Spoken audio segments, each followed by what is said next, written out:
Napul sa CCTV ang banggaan ng motorsiklo at ambulansya sa isang intersection sa Cebu City. Ang nadisgrasyang rider tumangging magpa-ospital at kalaunay binawian ng buhay. Naasa frontlining balita si John Naroa ng News 5 Visayas.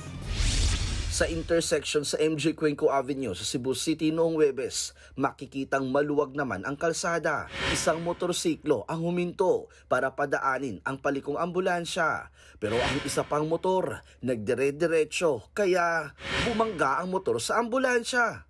Pati ang helmet ng rider, tumilapon. Bumaba ang driver ng ambulansya at kitang kinausap ang rider. Makalipas ang ilang sandali, umalis na rin ang ambulansya. Kinilala ang rider na si Richard Estrada Jr. Dadaling sana siya sa ospital pero tumanggi na siya at nagdesisyong umuwi na lang sa kanila. Dahil dyan, hindi na CT scan o na x-ray man lang si Estrada. Kinabukasan, namatay ang rider. Sir, nag-hemorrhage, sir?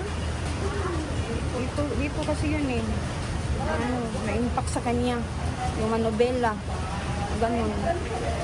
Lakas yung impact eh. Sa backtracking naman ng PNP, natunton ang driver ng ambulansya na pagmamayari pala ng isang LGU sa Cebu. Nangako ang driver na sasagutin ang gasto sa pagpapalibing. Pinag-aaralan naman ng pamilya ng biktima kung magdedemanda sila. Nagbabalita mula sa Frontline, John Naroa, News 5, Visayas! Mga kapatid, Cheryl Cosing po.